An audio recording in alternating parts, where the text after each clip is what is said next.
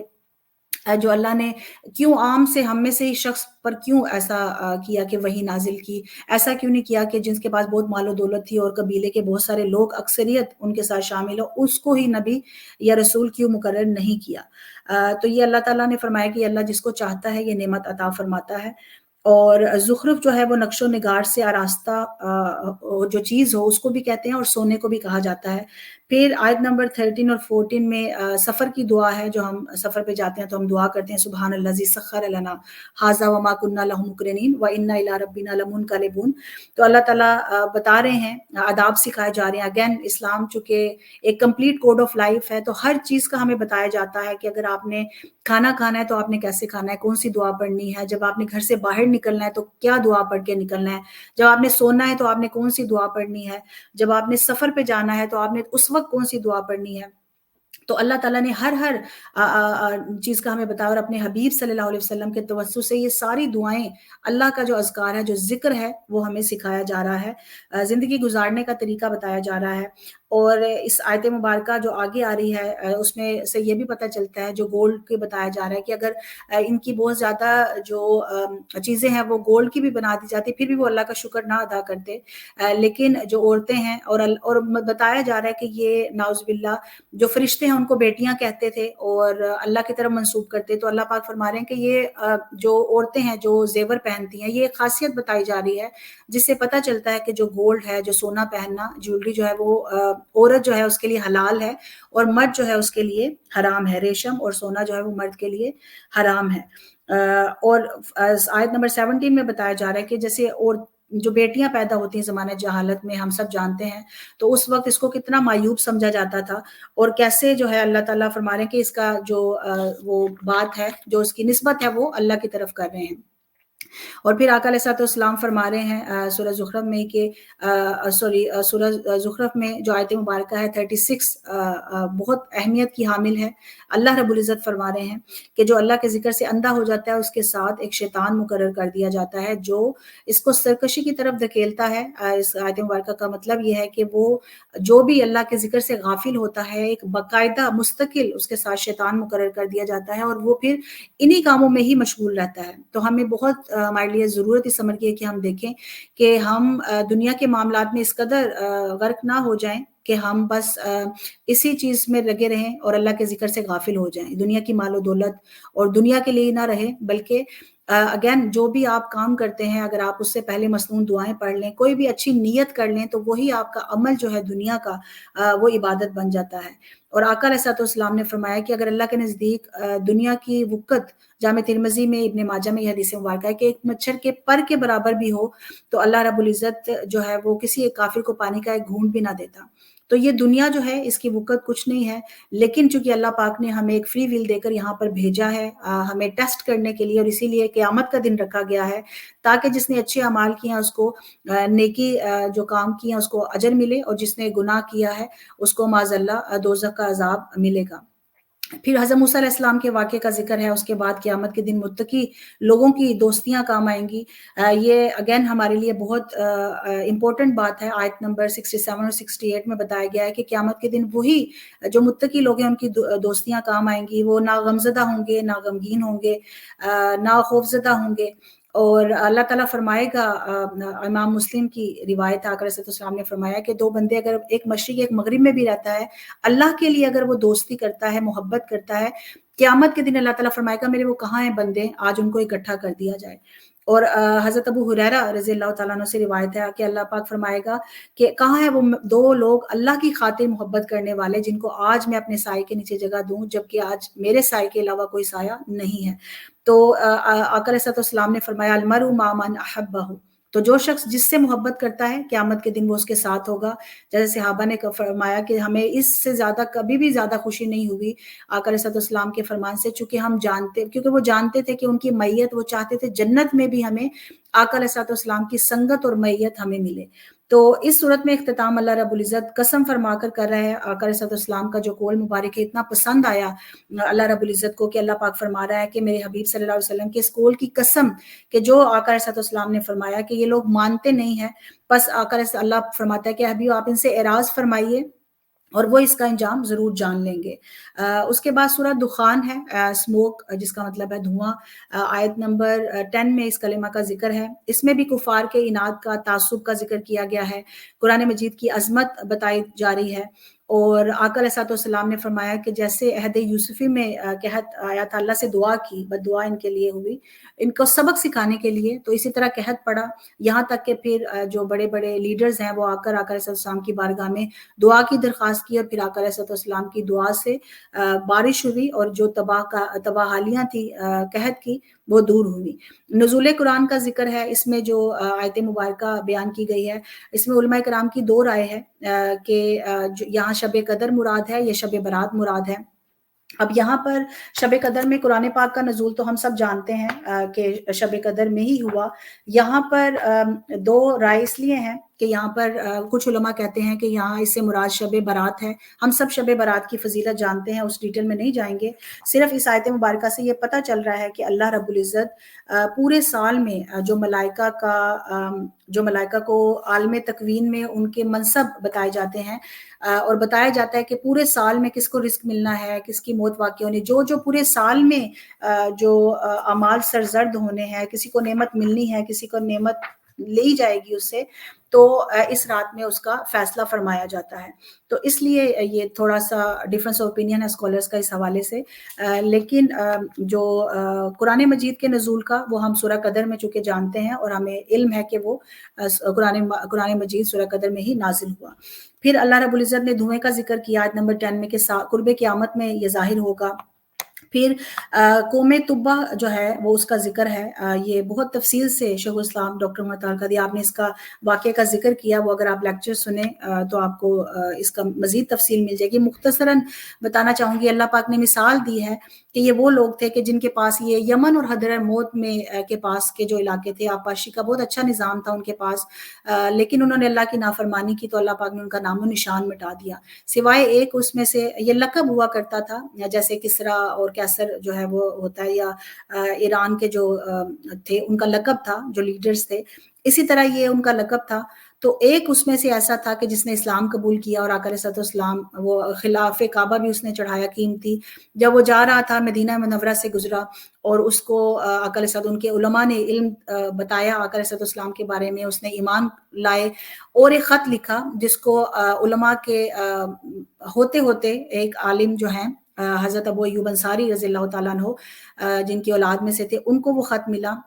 جب آقا علیہ السلام ہجرت فرما کر گئے تو وہ خط جو ہے حضرت ابو ایوب انصاری رضی اللہ تعالیٰ نے دیا، اور حضرت علی کرم اللہ وجہ الکریم نے پڑھا، جس میں اس نے ایمان لانے کا تذکرہ ذکر کیا تھا، اور دعا کی تھی آقا علیہ السلام کی شفاعت کے لیے جو قبول کی گئی۔ اس کے بعد زقوم کا درخت جو ہے، زقوم کا فرمایا گیا کہ یہ گناہ گاروں کی جو ہے وہ سزا ہے،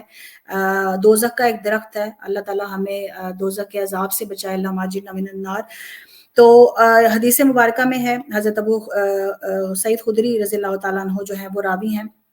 کہ اہل جنت سے کہا جائے گا کہ یہاں پر جنتیوں کے پھر جنت میں جانے کا ذکر ہے کہ کہا جائے گا کہ یہاں پر تم رہو گے تو ہمیشہ تندرست رہو گے، بیمار نہیں ہوگے، زندہ رہو گے، مرو گے نہیں، خوشحال رہو گے، خستہ حال نہیں ہوگے، اور ہمیشہ جوان رہو گے، بوڑھے نہیں ہوگے۔ تو یہ اللہ تعالیٰ نے جہاں جہاں دوزخیوں کا ذکر ہے وہاں بھی ساتھ جنتی جو ہیں ان کا بھی تذکرہ کیا جاتا ہے۔ اس کے بعد آخری جو سورہ ہے وہ سورہ الجاثیہ ہے، یہ آیت نمبر 28 میں ذکر ہے، 4 رکوع ہیں۔ اس میں بھی جو عقیدہ توحید ہے وہ بہت مشکل لگتا تھا کفار و مشرکین کو ماننا، ان کی اپنی ہٹ درمی کی وجہ سے، تو اللہ رب العزت بنی اسرائیل کے ذریعے ان کو ان کی مثالیں دے کر بتایا جا رہا ہے کہ شاید اس سے وہ نصیحت حاصل کر دیں۔ یہاں پر قرآن کا اللہ کی طرف سے ہونے کا ذکر ہے، آیت نمبر 5 میں رات اور دن کے بدلنے کا ذکر ہے، اگین تفکر اور تدبر کا بتایا جا رہا ہے کہ ہم دیکھیں کیسے اللہ تعالیٰ رات بناتا ہے، پھر دن آتا ہے۔ اگر رات ہی رہے یا اگر دن ہی رہے تو آپ اندازہ کر سکتے ہیں کہ انسان کی جو زندگی ہے وہ اس میں کیسا جمود طاری ہو جائے گا۔ تو یہ ہمارے لیے اللہ تعالیٰ تفکر کرنے کا بتا رہا ہے تاکہ اللہ کی جو وحدانیت ہے اس پر انسان یقین رکھ سکے۔ کس طرح سے یہ کفار کو دلیل دی جا رہی ہے اور بتایا جا رہا ہے، جیسے وہ آیات سن کر مذاق اڑاتے تھے، تو لیکن اللہ پاک نے فرمایا کہ ان کے لیے رسوا کن جو ہے وہ عذاب ہے۔ پھر اگین سمندر جو ہے اور اس کے فوائد کا تذکرہ کیا جا رہا ہے، رزق حلال کے جو متلاشی لوگ ہیں ان کی حوصلہ افزائی کی جا رہی ہے کہ جو حلال رزق کے لیے تلاش کرتے ہیں، اللہ کے ہاں ان کی بہت قدر و قیمت ہے۔ اس کے بعد بنی اسرائیل کا بتایا جا رہا ہے کہ وہ مختلف فرقوں میں اگین اتحاد امت کی ضرورت ہے، کہ اس وقت بھی وہ چونکہ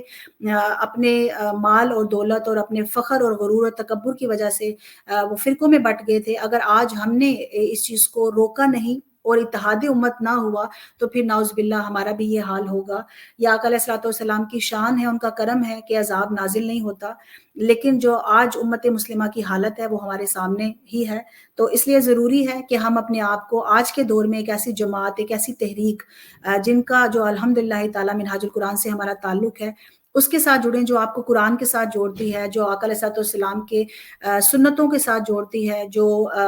دین کی طرف آنے کا بتایا جاتا ہے، اور جہاں اتحاد امت کی بات ہوتی ہے۔ تو جب ہم اس کا حصہ بنیں گے انشاءاللہ تو اللہ تعالیٰ ہمیں بھی یہ صحبت اور سنگت عطا کرے گا، اس کے صدقے سے ہمیں جنت نصیب ہوگی، جیسا کہ اللہ پاک نے قرآن مجید کی آیات مبارکہ میں بتایا کہ جو اچھی اور نیک سنگت ہے وہ ہوگی تو وہ قیامت والے دن بھی آپ کے کام آئے گی، آپ ان کے ساتھ جائیں گے۔ اور جیسے ذکر کیا تھا کہ جو جنتی ہیں ان کو کہا جائے گا کہ اپنی بیویوں کے ساتھ جنت میں داخل ہو جاؤ اور خوشی خوشی داخل ہو، اور ان لوگوں کو بھی کہ جو ان کے ساتھی اور اچھے سنگت میں تھے۔ تو کوشش کریں جو اپنی فرینڈشپ ہے، جو اپنی دوستی ہے، ایسی بنائیں کہ جو ہمیں جنت میں لے کر جا سکے انشاءاللہ، نہ کہ ہمیں جو ہے وہ دوزخ کا راستہ ان کی وجہ سے ہم دوزخ میں چلے جائیں معاذ اللہ۔ اس کے بعد شریعت کا معنی بتایا گیا ہے کہ شریعت سے مراد وہ عقائد، وہ عبادات اور معاملات ہیں کہ جو اللہ نے اپنے بندوں کے لیے مقرر کیے ہیں، جن کی پابندی سے وہ اللہ کے شکر گزار بندے بن جاتے ہیں، اور ان کا وجود نہ صرف ان کے لیے بلکہ پورے معاشرے کے لیے پھر امن کا باعث بنتا ہے۔ اس کے بعد اللہ رب العزت نے آقا علیہ الصلوۃ والسلام کے صدقے سے یہ شریعت ہم تک پہنچائی، اور ہم کوشش کریں کہ اس پر عمل پیرا ہوں۔ آخری آیت مبارکہ میں اللہ تعالیٰ فرما رہا ہے کہ ان سے کہا جائے گا، یہ بہت ہی ورنگ یہ آیت مبارکہ ہے کہ جب آپ اس کو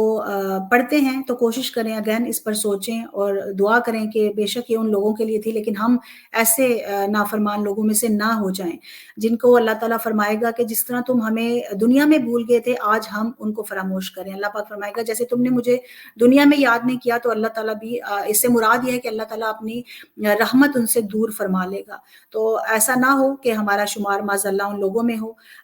اور آخر میں آیت مبارکہ میں بتایا جا رہا ہے، اختتام ہو رہا ہے اللہ کی تعریف سے کہ تمام تعریفیں اللہ کے لیے ہیں جو دو جہانوں کا مالک ہے، اور اس کے لیے ہی بڑائی ہے اور وہ حکمت والا ہے۔ تو اللہ رب العزت سے دعا کرتے ہیں کہ اللہ تعالیٰ ہمیں اہل جنت میں سے اور ایسے لوگوں میں ہمارا شمار اللہ رب العزت فرمائے کہ جو اچھی سنگت اور اچھی صحبت اور اللہ کے جو اولیاء ہیں، جو اللہ کے صدیقین ہیں، جو شہداء ہیں، جو صالحین ہیں، اللہ تعالیٰ ان میں ہماری جو رفاقت ہے، جو سنگت ہے، ان کے ساتھ ہو، تاکہ نہ صرف دنیا میں ہمارے احوال سنوریں بلکہ قیامت والے دن بھی ہم اچھے اور نیک لوگوں کے ساتھ ہوں، ہمارا خاتمہ جو ہے وہ بالایمان ہو، اہل بیت اطہار کے ساتھ ہم ان کے غلاموں میں ہمارا شمار ہو انشاءاللہ تعالی۔ اور اللہ پاک سے دعا کرتے ہیں کہ جو بھی کچھ ہم نے پڑھا، جو سیکھا قرآن کی یہ آیات، ان پر تفکر کیا، اللہ پاک ہمیں صحیح معنی میں ان پر عمل پیرا ہونے کی توفیق عطا فرمائے۔ اور میں آخر میں ایک بار پھر منہاج القرآن ویمن لیگ یورپ کا شکریہ ادا کرنا چاہوں گی، جنہوں نے یہ پلیٹ فارم ہمیں دیا اور موقع فراہم کیا